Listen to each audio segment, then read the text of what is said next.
ways in which academia can support the development of required expertise in the government. While there has been rapid advancement of technology and its applications of late, the academia has not been able to keep pace. It is the need of the hour that the academia and the industry work hand in hand to find ways to support and accelerate the implementation of technology across the country. And to dwell upon this crucial topic, I'll introduce you to all our panelists today. And as I call upon your names, I would request you to come and join us on stage. First, we have Professor Venkata Santosh Kumar, Associate Professor, Civil Engineering Department of IIT Bombay. A round of applause, ladies and gentlemen. Next, we have Dr. Sagar Madhav Malsane, Associate Professor and Interim Dean, School of Architecture, Planning and Real Estate, NICMAR University, Pune, NUP. Third, we have Mr. Anniruddha Roy, Founder Director of Technostruct.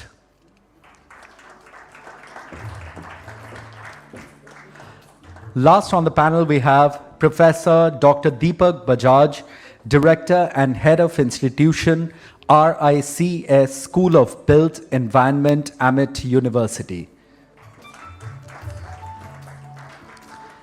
And to moderate this discussion, may I request Mr. Darshan Ruikar ARUP to join us. Over to you, sir.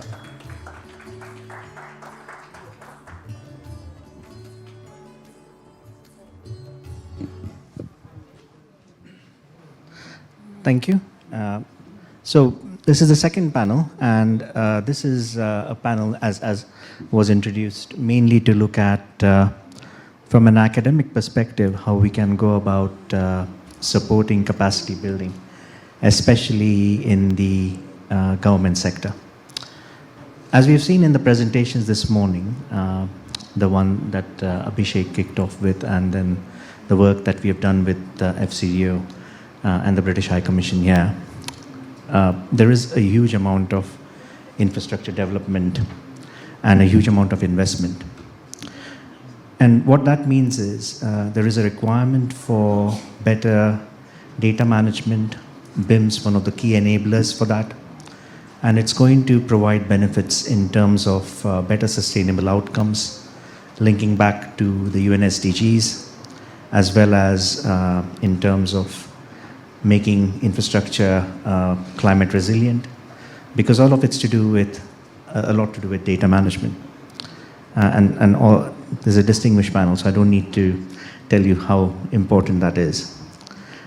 In terms of other things, there's also cost savings, efficiencies to be gained. And of course, as I mentioned in my presentation earlier, digital or BIM is one of the key enablers to help us achieve that. But one of the things that is really important to do with that is to think about how do we help get the government in a shape to be an intelligent client. And there's a lot happening already, as was seen from the panel earlier. There are lots of really good examples that were given by CPWD as well as Delhi Metro and others. So building on that, it will be useful to get your views on a few things. So I've got a list of prepared questions which Shobik's kindly put together, but I'm also going to try and diverge from that and use that as a basis. So this is a question which is related to the fact that a number of you as institutions are already doing a lot of educational courses, and those could be primary in terms of your bachelor's.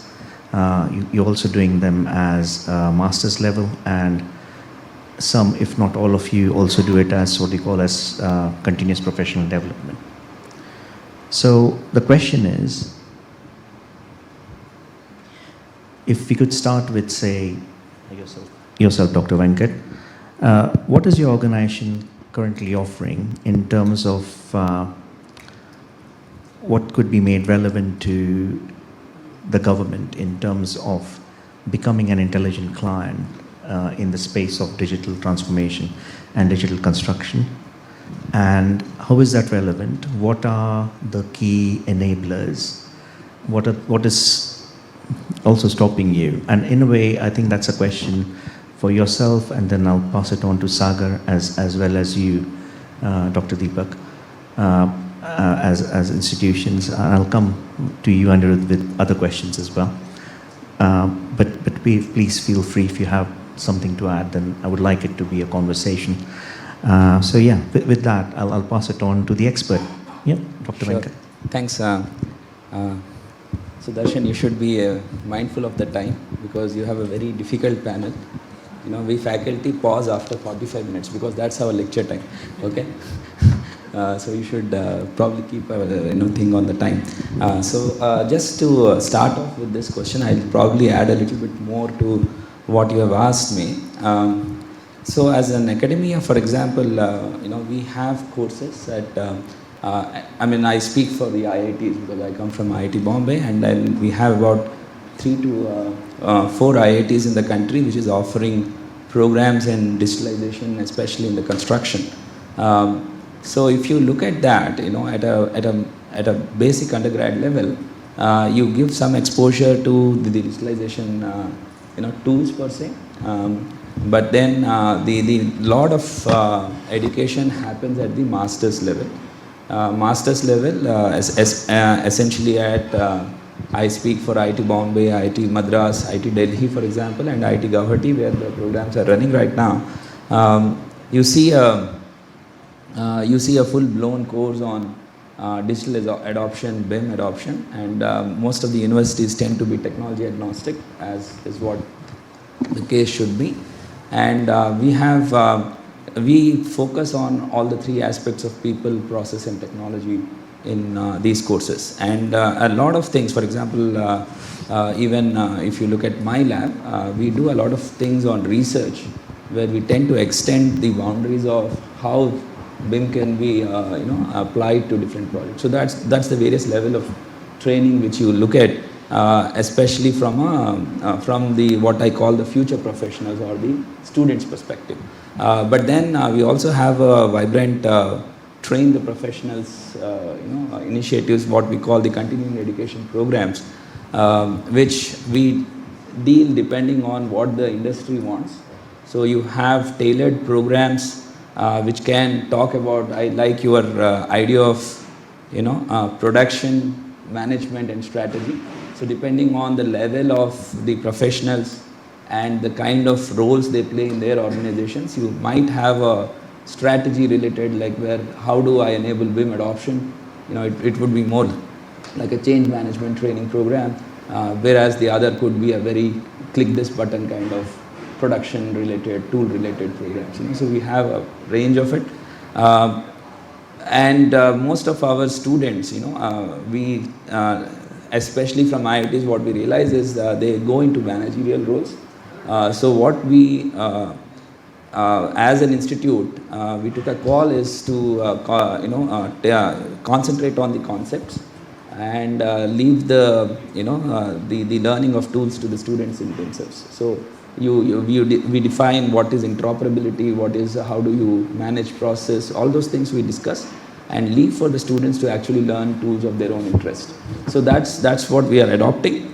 But I would like to bring to your perspective the number of students we train, right? If you look at, even if you think that all our undergrads come and join the industry, it is not the case in our country. We train about 150 students, maximum in a year. And then at a master's level, it's much lesser, about 30 to 40 students. And at research level, it's they don't really join industry, they come to academia again. So if you look at the numbers which you projected, and Abhishek ji has projected in the morning, if you are looking at 160,000 students, and if you keep all these institutes like IITs and RICS and NICMARs together, we might need about 20 to 30 years to produce these people, just the students, and then I don't know about training the professionals, because if you look at a typical continuing education program, you have about 60 students in a batch, and I don't know how many batches you should run to actually train these many number of people. So I think it's a matter of scalability which we have to think of from an academic perspective if you want to anchor it.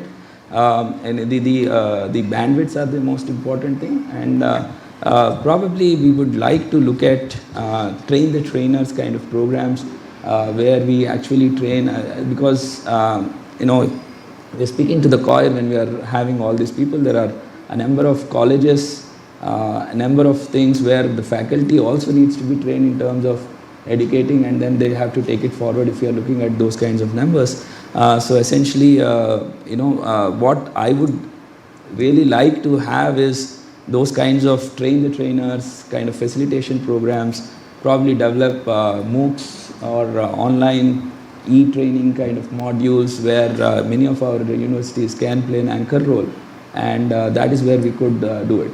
Then the other part which I would like to bring to focus is the demand side of it. What would happen is, we train all these people, and then I have these questions in the class itself where some of the students who are quite intelligent, I would say, they come to me and ask, okay, the industry, this is not what is happening, why should I do it now? Right? I mean, we have been evangelists of BIM probably, from 2010 onwards when I actually started understanding what BIM is all about. So in the last 12 years, we say that, and then the industry comes with a question saying, is BIM good? What's the return on investment? All these kinds of things. We are tending to answer those questions. We are almost like a marketing, person for BIM, all these universities which we are talking about.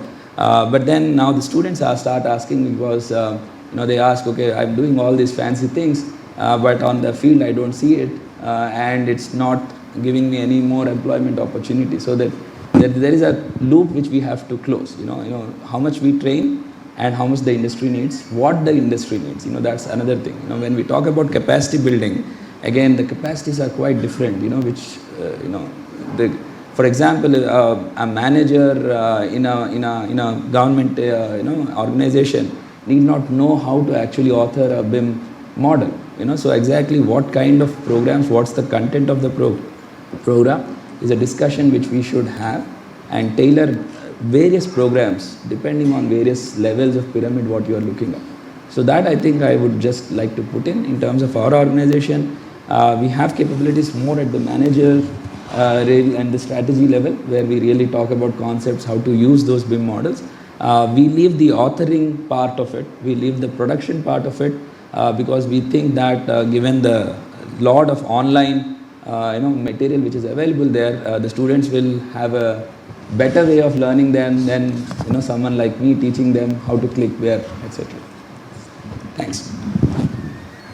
Thanks. That was really useful, and I think it does show that there is what was really interesting to note that is even if you're on sort of full boosters, to meet this demand that is there is going to take some time. So we need some innovative solutions.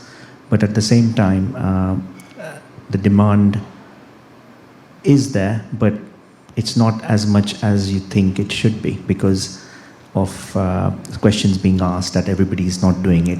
What's the value of learning some of the skills? That's really useful to understand. I'll pass it on to Sagar and your experience.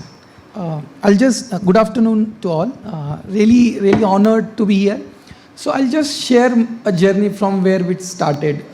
Small anecdote, Dr. Darshan delivered one lecture to us in UK. I attended that lecture, really got fascinated, and then did PhD in building information modeling. So in 2014, when I joined NICMAR, I was recruited as a BIM faculty, but then when I joined, I realized that there was no subject of BIM in the curriculum. So from there we started. Then there was huge perception that BIM is a software. Okay, so teach a software. So those kind of perception battles we had to come over, and then as Darshan, you have correctly said that there are various layers to teach BIM. So you have to really understand what audience you are teaching and what is their requirement. So for example, if you are teaching to postgrad student, but fairly at a fresher level, they haven't really worked too much in the industry. So there you have to really talk about the production side of BIM. That why these 3D models are really important. What are the core values on these 3D models are really based on. How the language we have to improve. Drawing is our language, and the language is not perfect. Obviously there will be friction among the people. So those kind of aspect we really stressed upon along with technology as well, because as Venkata said very rightly, the student question sometimes faculties that if we are working so hard, getting trained, etc., but where is the demand outside, or even whether the jobs are being described in those manner, those skill sets are in really demand, and whether such kind of remuneration compensation is available or not. And being a private institute, it was really important for us to cater to what industry is really required. So if industry is not really asking from us, or industry is not really taking up those concepts like BIM, etc., it was really difficult for us to promote in a bigger way. So then initially my approach was, obviously we changed our curriculum, started pushing BIM subjects into our curriculum. So currently we have BIM is the only subject which is having two parts, or BIM 1 and BIM 2. So total 60 session we delivered to our MBA ACM student. So there the whole idea is, obviously we don't want him to make a modeler, but we also don't want him to go in the industry without really knowing the basics of modeling, how these models are created, how these models are analyzed. And we really try to keep up ourselves with the industry advancement, because the industry or technology is growing so fast. So we really keep a close eye on what are the developments that are happening, and we try to keep our curriculum updated time to time. We take a lot of effort on those front.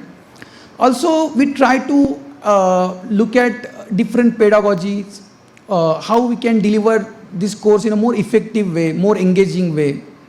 That is something. So on an average, more than 500 students in NICMAR are getting exposed at master's level to BIM courses.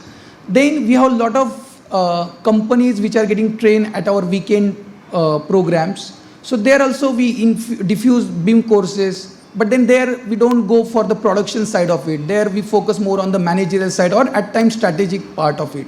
That how at organization level you can have BIM, or as a client what kind of expectation you should set. As a consultant, what are your responsibilities? So those kind of values we try to imbibe. And also, honestly, when we started, I always felt that if there is not enough demand in the market, I really tried to deliver courses in a very cost-friendly manner. There was never an intention to make money out of it, because we always knew that there is not enough out there. But it is really heartening to see here that now government is talking so passionately. Government departments are really trying to develop the capacities, and as well as it is really heartening that Niti Aayog is thinking in terms of capacity building and really thinking whether academicians are ready or not. I always felt that part is always ignored. No one is really thinking about the academia side of it, but really happy with that. So yes. Thanks, Sagar. I think that was really useful to understand. Just before I move on to Dr. Deepak, in terms of the courses you offer, because I know that NICMAR, you do a lot of CPD block training modules. Am I right in thinking it's a lot to do with industry uptake at the moment, rather than having government officials attend that? Yes. Can you comment on that one, please? Thank you. Yes. Yes, obviously, we have a lot of engagement with industry organizations, but in comparison, we have comparatively less engagement with government departments or government organizations. But definitely, there is no direct engagement in terms of BIM learning or BIM domain as such. A lot of government departments come to us in a general development manner, like for example, CME, etc. So there we try to inculcate BIM as one of the component of the bigger curriculum, but we would definitely like to design courses specifically for government organizations, And from their expectation point of view, for example, focusing a lot on EIR, what sort of expectation they should set, BIM execution plan, how they should look at them, what they should really emphasize on when appointing consultant, contractors, so that in general, obviously, it will benefit our graduates also. So in a way, it is helpful to sort of grow the whole ecosystem of BIM. That is what I feel. Yeah. Thanks, Sagar.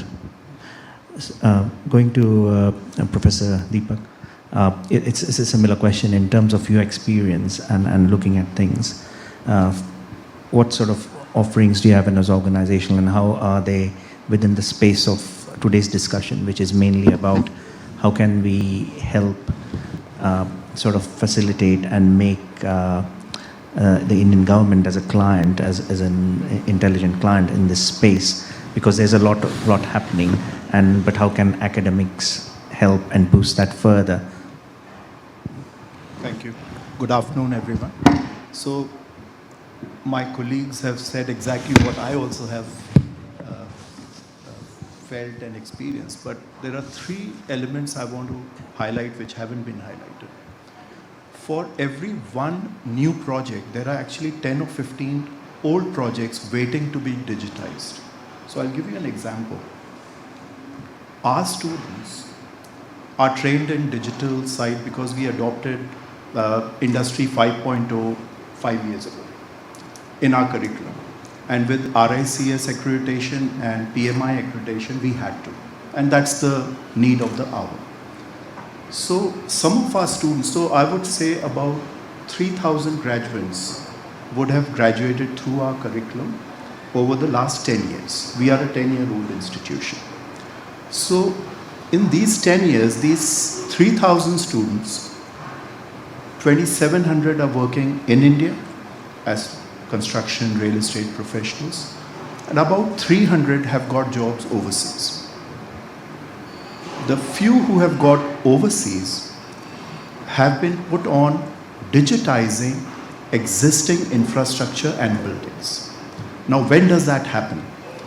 Some of the buildings which are reaching their end of life, and I'll give you an example of Sydney Opera House, that's close to where I was for a while. So in the early 2000s, they had only physical drawings, and their maintenance managers would wear something we can relate to Google Glass. So that was a technology of that time. And they would wander around the opera house and they would click pictures through Google Glass and send it to their system and try to digitize so that they could go back to the drawing and find predictive maintenance as well as current maintenance. And that challenge they overcame when they refurbished it a few years ago. So then they made BIM compulsory, and the whole infrastructure of that nature got BIM enabled. Another example, that was a government project. Another government project which one of our students got an opportunity 3 years ago. Abu Dhabi government called Knight Frank. And this student of ours was employed by Knight Frank through campus recruitment. She was sent to Abu Dhabi to digitize all their assets, all, right from pipelines to everything. And they had to design a system and a way of digitizing and creating this database. And of course, it's mandated to have BIM in any new project, but then you're looking at hundreds and thousands of existing projects which also need digitization to make a complete story. So that digitization project took them 3 years. She did a great job. They designed the system how to do it, and it was a success. And now Abu Dhabi government has probably as good as it gets in terms of digitized infrastructure, details. And now predictive maintenance and life cycle costing, all those decisions they are able to take. From India's point of view, I feel we are also thinking in that direction but it's sporadic and it's not all the departments, but some of them have started the journey of digitizing existing infrastructure. For example, Lotus Temple. I'm just relating from Sydney Opera House point of view. Obviously, it would have drawings, and at some stage refurbishment would need to be done, and that could be an opportunity. So I'm saying our students, we are trying to create thought leaders who can adapt to the technology of the day. That is the need of the hour rather than one software. So at our university, we try to give them all that thought leadership. Our Industry Connect, we give them employment through the Industry Connect. And the industry also comes to us for training. I'll give you an example without naming. Large contractors, even today, do not use, some of them, do not use even MSP, Microsoft Project. They are putting their activities on Excel, and that's the ground reality. So going and talking to them about BIM is impossible. So we are in a situation where first, a digitized planning tool. So 4D has to be very active first before 5D can be reached, and 6 and 7 are yet to come. One of the students in France who's doing under me is doing 8D. And that 8D is about total life cycle costing, which incorporates right up to 7, and then thinking of the technologies of next 50 years. What could be? So that's an interesting study in itself. But the issue is, how do you bring the existing professionals to the level of what we are talking here, which is 3D, 4D, maybe 5D. And it is not there yet. So a lot needs to be done. So please prepare your existing infrastructure also to be digitized. That could start the journey. That could be the wheel we are waiting for. Because ultimately the client has to pay. The contractor will not be willing to spend for 3 years of construction work for the benefit of a client of 50 years. So the client only has to invest that money. Making it mandatory is fine, but the quality, the time, and the effort, it's like a new business model for a contractor. And we expect the contractor and the consultants to invest a lot of energy, and the people leave. You see, it is a very highly sought after profession. So when you train someone for 2 years and they leave, you have lost the knowledge. That is also a challenge the industry is facing. So that's my 2 cents worth. Thanks. That's really useful to understand in terms of how things are going at Amity, and in terms of the idea that was there. I'd like to pick up on one point, which is you said, you are RICS accredited. And given that you are RICS accredited and you operate in India as well, could you elaborate on the point as to you had to incorporate BIM into your curriculum because of the demand, but also touch upon the accreditation side? Okay. The conscious choice of incorporating Industry 5.0 was ours. But as it happened that RICS's global plan also had Industry 5.0. And PMI, which covers nearly the whole world, also had Industry 5.0 and technology generally. Like, we teach BIM related software and theory, but we also cover alternative technologies, which everyone covers. And that way the students are more industry ready or technology ready. I mean, our first challenge is to make them technology ready. Because the ground force for a construction project is quite basic. That cannot change. If you have to construct, you can't do it digitally. We can only be a secondary force in helping make the building better, but the building has to be done in the same way. So digital is a very, very important tool, but it's still a tool to the main primary focus, which is construction. Thank you. Now, I think in terms of what we have heard up to now is from 3 different academic institutions. Technostruct a bit wider than that, if I'm not mistaken, because you do BIM consultancy work as well as offer sort of online training courses.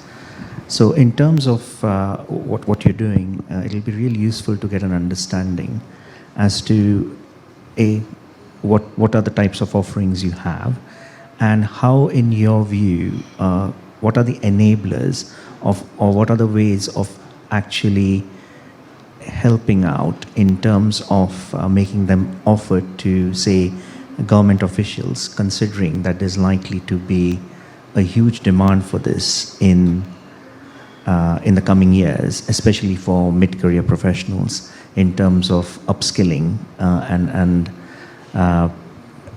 getting into the digital transformation and giving them sort of a boost in that. So, yeah, over to you. So, Technostruct, just a 30-second background. We are a design engineering firm. That's where we started as in California. Then we started into BIM implementation. No authoring. We used to do BIM implementation. We still do that. That's a major part of our business.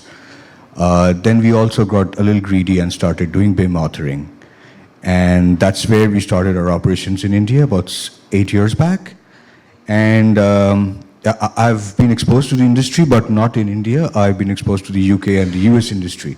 So when I came back, India, the challenge that we had was, in India, BIM, though we produce a lot of BIM, in India, the people that we found, or the majority of them, was software oriented. I know a little bit of Revit or MicroStation, and I know BIM. Now, we do our own projects in California, so we don't have the luxury of making mistakes because our insurance is on the line, right? So we needed people who would understand that level, who would, and a much deeper understanding of BIM. When I say BIM, not just authoring, BIM execution planning, writing the EIRs for the companies like Google and Facebook and the likes. We work with all of them. So we started our academy. We spent a lot of money making losses just with the idea that if people are paying to learn BIM, they will at least invest some time and energy and intent into learning, rather than me hiring and them training them through induction. And it took off, the business, as it would have, and especially thanks to COVID, one of the rare bright points, because a lot of the Indian private sector started looking at BIM and other digital means of doing things because of the reverse migration of the labor force in India. The labor force was not coming back, so they could not throw people at problems. They had to look for innovative solutions like data sciences, like BIM, etc. And that's where we came in. And we also started not just BIM authoring. That's very easy, because for us, we have 100 people who are doing BIM, modeling, coordinating in India, Sri Lanka, Mexico, and US. But we started teaching people on how to do BIM management. That's an alien subject. And as a lot of the panelists have already pointed out, there was no industry demand. There's still a lot less demand than we would have anticipated, than we had anticipated. What it has done is, because we churn out thousands of students, last year I guess about 8,000 students, and out of them about 500 BIM managers, because there's an entry barrier to that course, and we run it only twice a year, which is a 1-year long course. So if you go to the sort of bigger general contractors or even the design consultants in India, you will find the BIM coordinators or BIM managers most likely are from my academy. I'm not boasting, I'm just saying that was my investment. Now we are seeing the reward. So when we talk about government, we have training proposals floating around with government agencies as well, some of whom have spoken before me in the first session. What we're saying is, don't look at a quick fix. There is no quick fix. We cannot really say that there's a painkiller. There's no pain. BIM in India is successfully done to the extent of the intent of the developer or the government agency. I'll give you an example of IGI, Indira Gandhi International Airport. It did delve into BIM during its first stage, T3. It wasn't successful. I mean, there would be people who would say it was, but I know for a fact it wasn't successful. But the intent was there, because the people who were doing it had no idea what to demand. But now the same set of people because they have other things they need to look after as well, the department heads. So they have limited bandwidth. So an institute like us, which is also part of the industry, because we know how it is done, and it's not theoretical. And where we need is, where we can help is in collaboration with the organized education sector, like IITs, is develop something which can be rolled out for the mass, but it has to be, there has to be meritocracy, because generalization brings mediocrity. And we cannot let that happen. And that's why I said like the IITs, because that's very important. Because in order to become a pilot, you need to understand about an aircraft, about wind speed, about wind dynamics, as well as have practical understanding of doing the number of hours in the sky. So that's where we can help, not just by ourselves. We have the gumption, but we also have the humility to understand that the kind of research that needs to go into understanding the Indian need, the need for India, and what it might need in the next 7 years. Because if we start now, we're going to have to try to think about how to solve a problem which will be there in 7 years. So that's where the IITs come in, rather than trying to think of the IITs as something which can churn out that requirement that you showed earlier. They can partner with not just education entities, but corporates like us or education entities like us, and help us in mitigating that demand, and also help the government creating that demand, the intent. That's what I wanted to say. Thanks, that was really useful. And it was really useful to listen to the panel and get an understanding of the different types of offerings you have and how they are sort of useful for government. We've got about 9 minutes. I'm going to ask a couple of more questions, and I'm going to go back to an interesting question that was asked from CPWD earlier. And it got me thinking, and just like your opinion on that. And I can also see somebody in the audience has a hand up, so we'll go to the audience after this question. But the question was, okay, we have BIM and we are using it in this, but why do we need all these new roles? Isn't it just about updating and educating this workforce? And it got me thinking and said, yeah, you used to have CAD draftsmen, then we had CAD technicians, and now we have BIM modelers. So my question is, has the BIM industry created their own language and made it a bit more difficult to penetrate into the common market? And what can academia do about that? Or is it not a question for academia to solve? I'll try to answer the CAD part of it. Okay. So when something, and I think others can just add to it. When the manual drafting to CAD happened, the philosophy of the role did not change much. Instead of you drawing lines on a paper, you are drawing lines in a computer. It's the same set of functionalities, but through a different skill set. Right? Instead of you using a pencil, you are using a mouse and a click or something like that. But when you start using BIM or these kinds of digitalization technologies, you need a workforce which is much more understanding of what goes behind, right? For example, here a line is not a line, but it's probably a wall.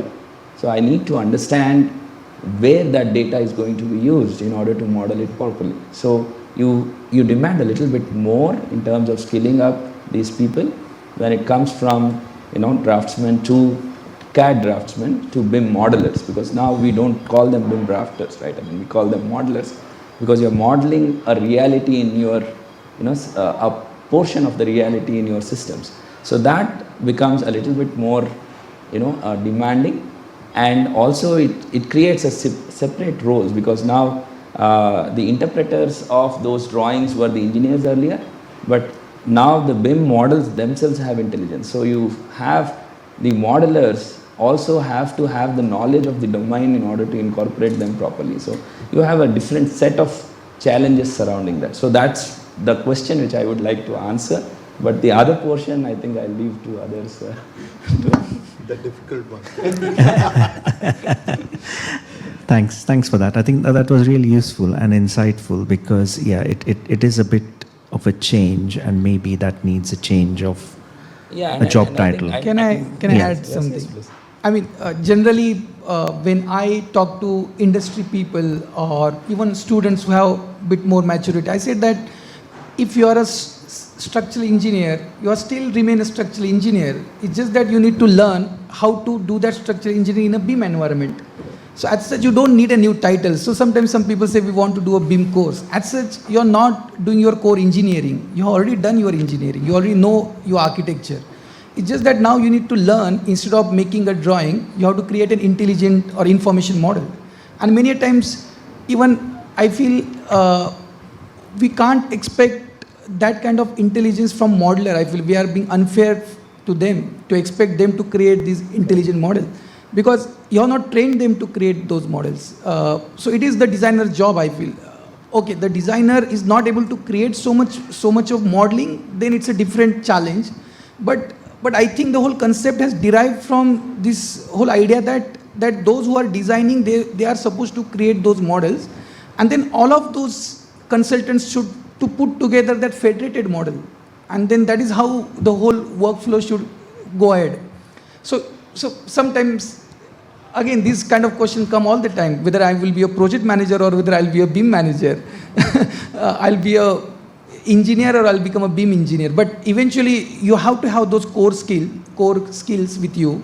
And then BIM will just be a new technological enabled approach in which you need to learn how to work and how to exchange information. That's my take. Thanks. I have a take on this.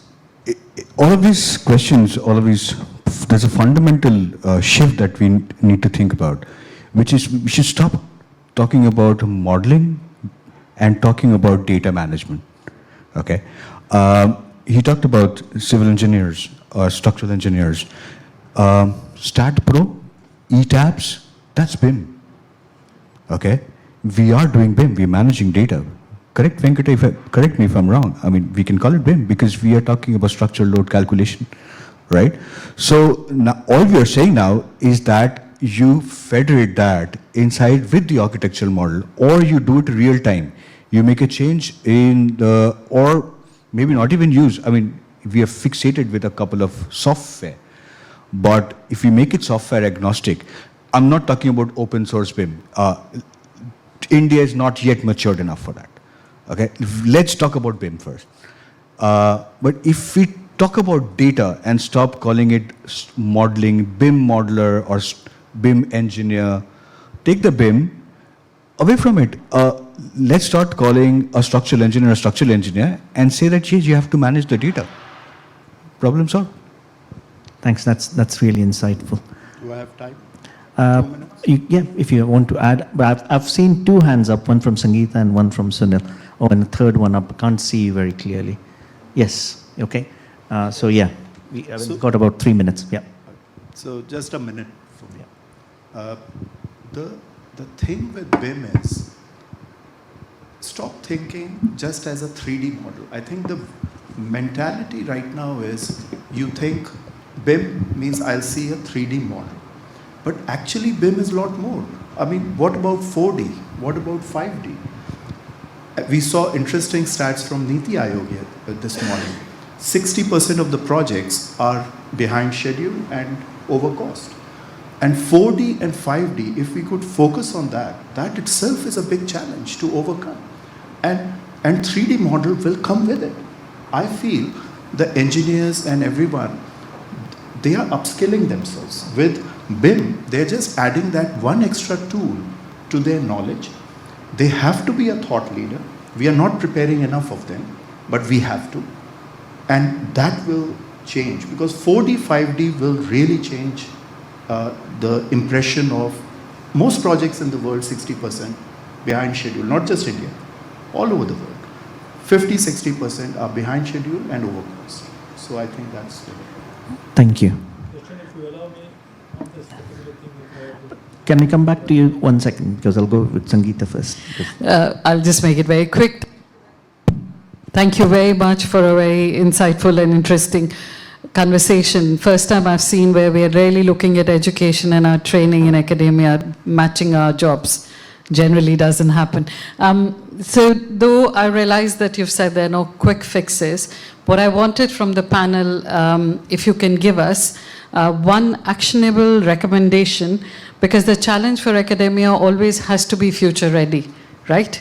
Whether it's BIM today, whether it's going to be XYZ tomorrow or whatever, the challenge is that we prepare our young generation coming forward much more equipped to deal with whatever tomorrow brings.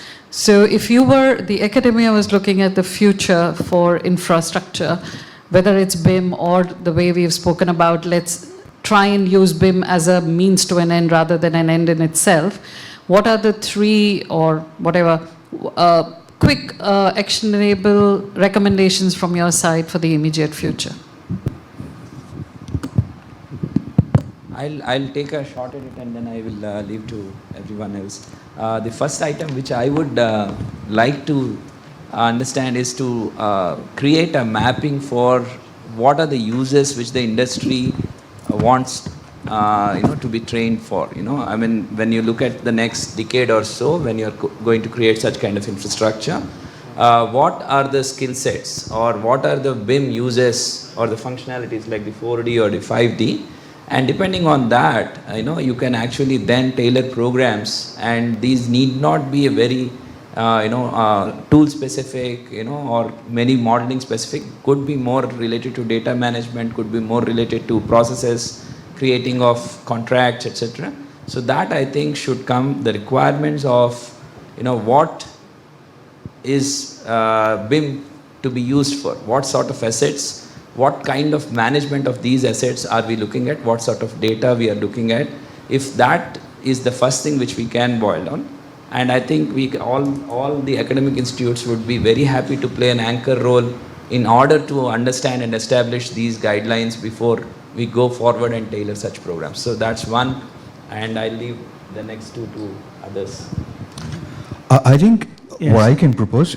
Can I just suggest, we've run out of time, but what I would like to do is, I'll let Sunil, as well as there's a question at the back, just ask their questions, because then we can blend it into the answers that we are giving. It's a good suggestion from Abhishek. Yeah. So Sunil, yeah.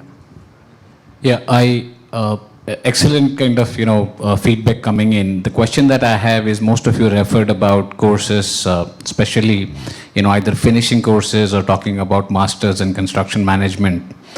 By the time we complete our engineering or architecture degree, we have gone through 19 to 20 years of education process. So what are we doing first in our base curriculum? Is there any initiative that you are doing where for the placement requirements, I really don't have to go for an MBA with BIM, rather my architecture and civil engineering degree is fully equipped with that, which make me industry ready.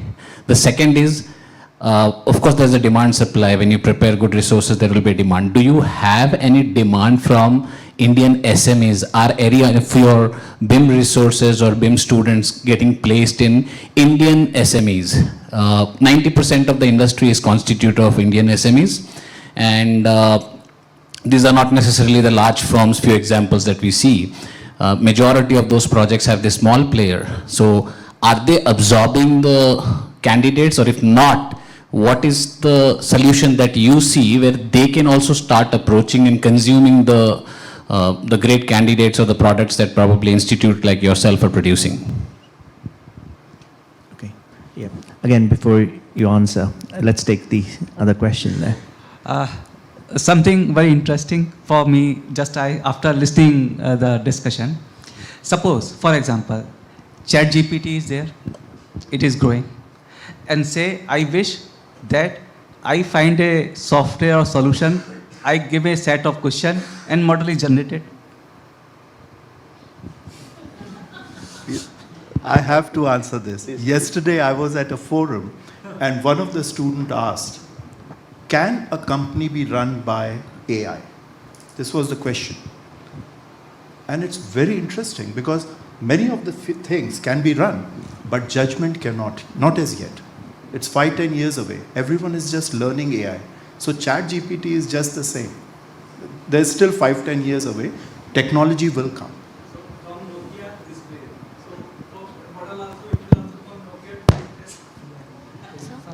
Nokia. So we have a research on natural language processing, and also we use large language models like ChatGPT. We have an active program which research which we are doing on how to incorporate LLMs for interpreting contracts, reducing disputes. So there are ways in which that can be helpful, but not probably in terms of modeling and getting the requirements as such. And ChatGPT doesn't always give good results. I'm on, camera. But I have instances where we ask questions and it gives a little different than what we want. Okay, so that's my take. So one more question from this side. This. I think we are very popular. I think we have run out of time, but I think Mrs. Swaraj had a question. Not a question. When we were asking question to the panelists on this, what are the levels of education or should be there? I felt first of all the definition of this, the information model. That means when you are talking about BIM or 3D model, etc., it should be first of all defined. It is an information model, which is an intelligent design tool. There it comes the answer that it is not we are creating a modeler, we are rather creating a designer. That means in design and the modeler, that means design and drafting has to be put together. You are creating one, it is coming as a upskilling or reskilling of the existing forces, which is a combination of drafting as well, because drafting is no more there. It comes out of its own, or rather it need not be even taken out for the 2D drafting or 2D drawing also later on. It should be totally on the digital platform so that you can handle, devices can really make this thing. So that means the definition itself, it should be very clear. It is information model, not a 3D BIM or not a 3D model or something. So then the answer is very clear. I wanted to answer. I don't have a question. Oh, thank you. Thank you. I think there are some questions which have been left unanswered, but what I would suggest is we have a next session starting very soon, and there's a coffee break, so I'm sure we can continue the discussions during the coffee break. Sorry if not all your questions, Sunil, apologies. But let's carry on with that, and thanks for the participation, and thank you to all the panelists. That was really insightful. Thank you. Thank you. Thank you so much, dear panelists. It was indeed an amazing session. And thank you for sharing your valuable insights, experiences, and perspectives with us.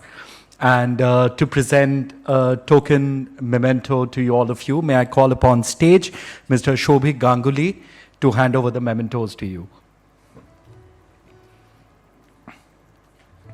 Can we have a round of applause, ladies and gentlemen, for our wonderful panel here? All right, first to our moderator, Mr. Ruikar.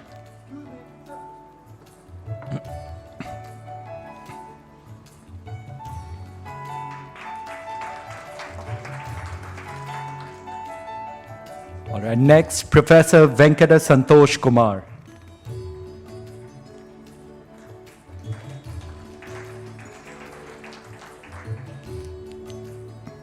Dr. Sagar Madhav Malsane.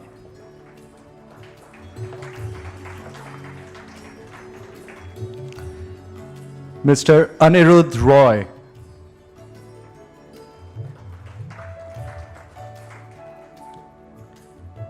And Professor Dr. Deepak Bajaj.